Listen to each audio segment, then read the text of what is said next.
In an interconnected and globalized world, today, consumers are presented with a variety of delicacies from different regions and cultures from all over the world. With the European F&B industry contributing nearly 20% of the global export share, a wide selection of everyday food staple items with European origin can be found in your local grocery stores today.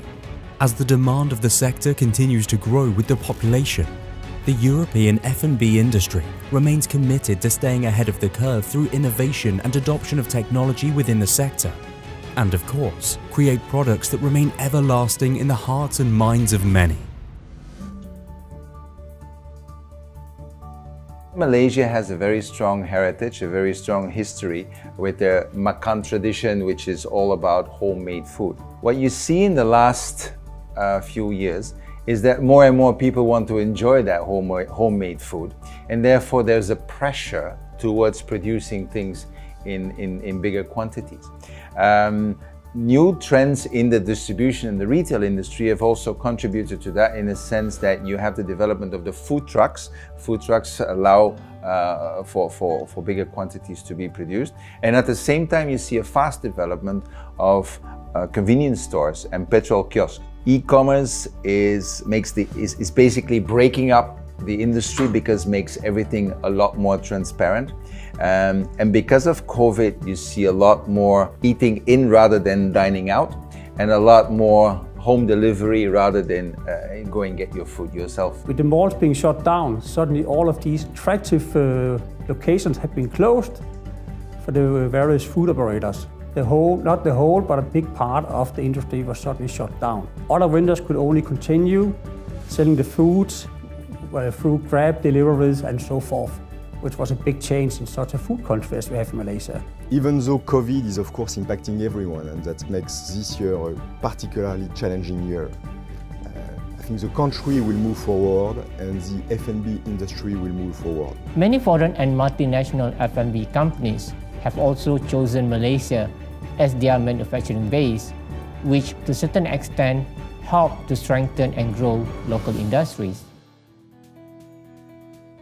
The European contribution toward the F&B industry in Malaysia, one thing where Europe really have an upper hand, I would say, is in terms of the food safety and the high food standards we do have in Europe. So we will come in with the technology, with the knowledge in some cases, whereas local business partners could then contribute with a lot of other factors in order to set up a food production facility that will be more towards European standards in many ways. Conviviality always in our DNA. Puerto Rico, Malaysia carry the DNA of Puerto Rico family.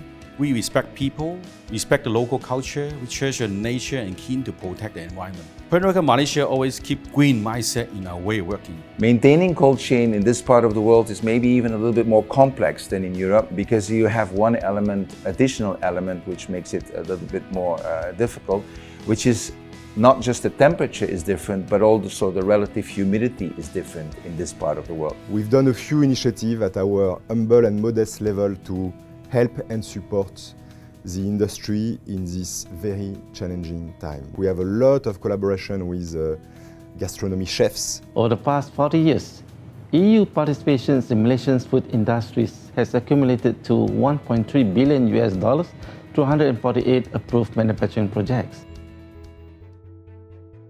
You see a lot of innovation going on so that traditional products become enriched, become reinforced to make them healthier, but with the same rich flavor, taste, mouthfeel that the traditional product has, and as much as possible at an attractive price. So that's the environment where we operate in, and where we try to bring innovation into the market in Malaysia. The Malaysian manufacturing sector offers numerous lucrative and strategic investment opportunities for European investors. Malaysia is focusing on niche sectors such as halal food products and agri-based food industries to stimulate the economy. The government takes pride in its comprehensive support and facilitation system in order to grow businesses in the country. Also, F&B has been the e-commerce.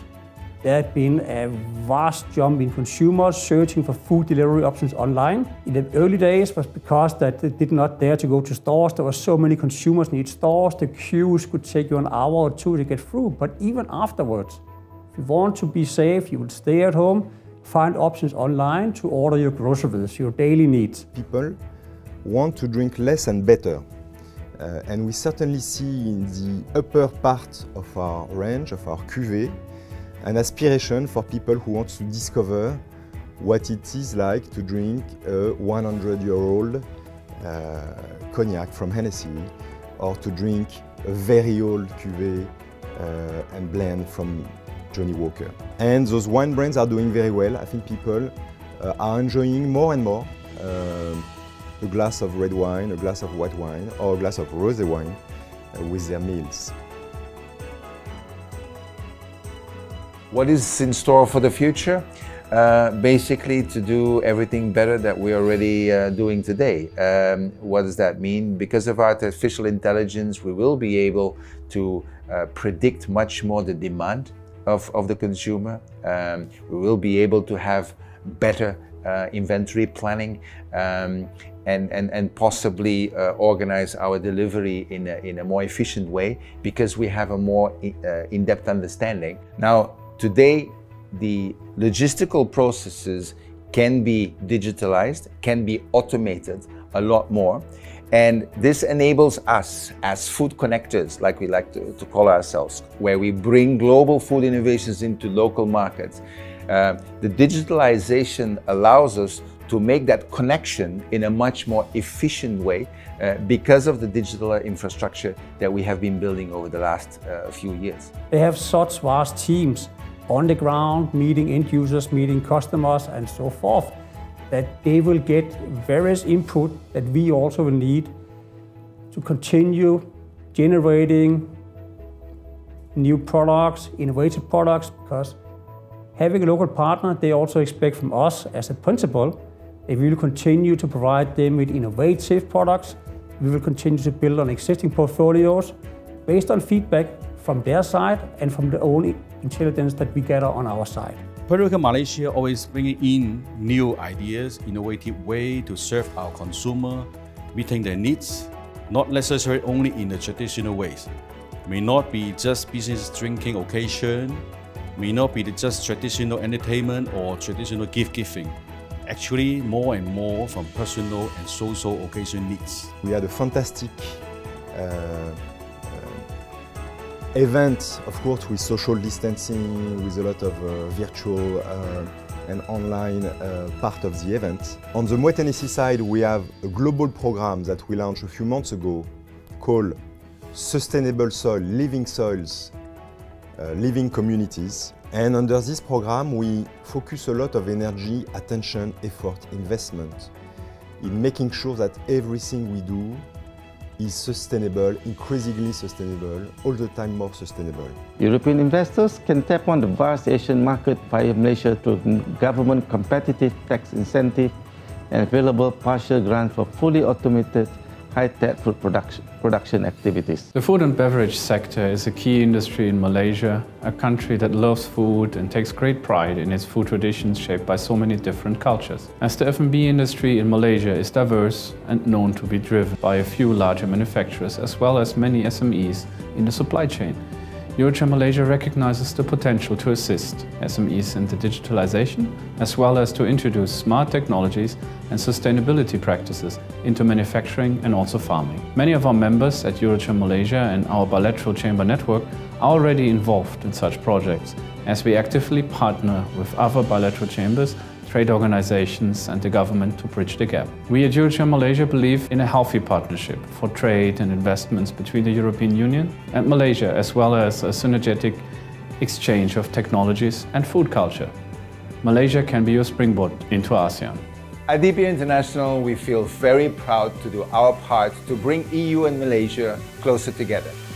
EU My, stronger together. EU My, stronger together. EU My, stronger together. EU My, stronger together. EU My, stronger together. EU My, stronger together. EU My, stronger together.